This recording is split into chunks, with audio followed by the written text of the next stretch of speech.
mulai, izinkan kami untuk perkenalkan diri. Hai, nama saya Nisri Noleskumar dengan NIM P07139024100. Nama saya Nur Hafizah dengan NIM P07139024101. Nama saya Nurul Mahfirah dengan NIM P07139024102. Nama saya Putri Salsabila dengan NIM P07139024103. Nama saya Syifa Azim Ramus dengan NIM P07139024116. Kami dari Kelompok 2 kelas 1C akan membahas materi mengenai integrasi bagi bangsa Indonesia. Nah, apa itu integrasi? Integrasi nasional merupakan proses penyatuan berbagai elemen dalam bangsa dan negara Indonesia yang beraneka ragam baik itu segi budaya, suku, agama, maupun bahasa menuju kesatuan dalam tujuan dan identitas yang sama. Nah, dalam konteks Indonesia terdapat beberapa landasan utama dalam mencapai integrasi nasional yang kokoh. Landasan integrasi nasional. Yang pertama, Pancasila sebagai landasan ideologis. Pancasila merupakan ideologi negara yang dijadikan pedoman dalam kehidupan berbangsa dan bernegara. Yang kedua, Undang-Undang sebagai landasan konstitusional. Undang-Undang Dasar 1945 menjadi landasan hukum tertinggi yang mengatur penyelenggaraan negara dan menjaga keutuhan bangsa. Yang ketiga, Bhinneka Tunggal Ika sebagai landasan filosofi. Semuanya Bhinneka Tunggal Ika yang berasal dari Kitab Sutoma karya MPU Tentulan menjadi filosofi dasar yang menggambarkan realitas masyarakat Indonesia yang multitukular. Yang keempat, ada sejarah perjuangan bangsa sebagai landasan historis. Sejarah perjuangan bangsa Indonesia menjadi bukti bagaimana persatuan menjadi kekuatan utama menghadapi penjajah. Faktor pendukung integrasi nasional terbagi dua. Yang pertama, faktor internal dan faktor eksternal. Faktor internal terbagi beberapa. Yang pertama, ideologi yang sama.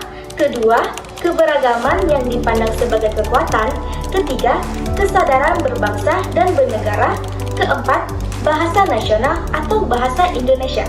Kelima, sejarah bersama. Faktor internal juga terbagi beberapa. Yang pertama, ancaman dari luar. Kedua, kerjasama antar daerah. Ketiga, pemerataan pembangunan. Keempat, kebijakan pemerintah yang adil. Dan yang terakhir, ada pengaruh globalisasi.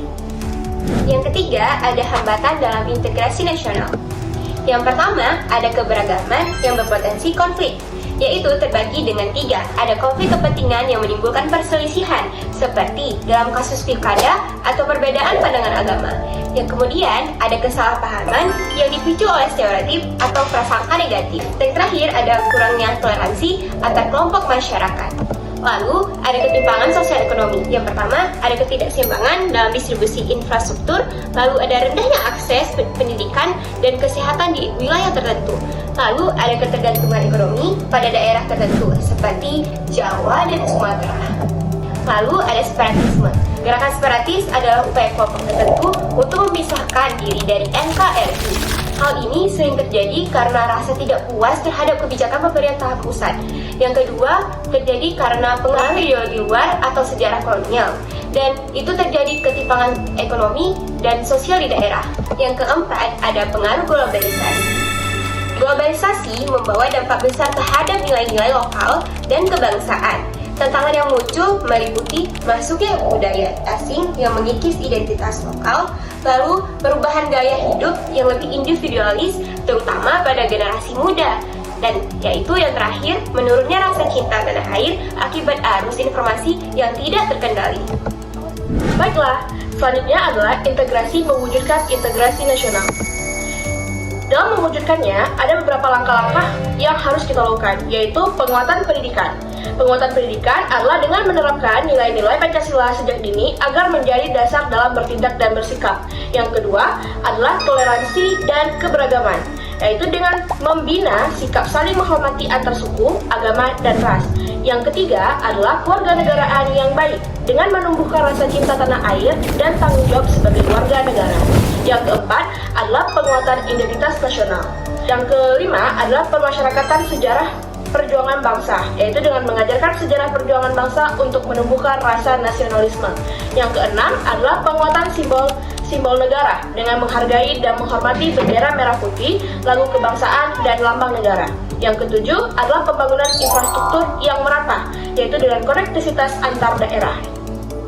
Ada contoh implementasi integrasi nasional, yaitu adalah gerakan toleransi antar umat beragama, program pembangunan infrastruktur untuk menghubungkan daerah terpencil, dan pelibatan masyarakat dalam kegiatan nasional seperti peringatan Hari Kemerdekaan.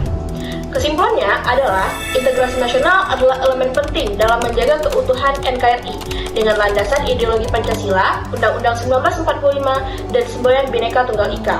Bangsa Indonesia memiliki potensi besar untuk tetap bersatu, namun keberagaman yang menjadi kekuatan juga dapat menjadi tantangan jika tidak dikelola dengan baik. Terima kasih telah menonton. Jangan lupa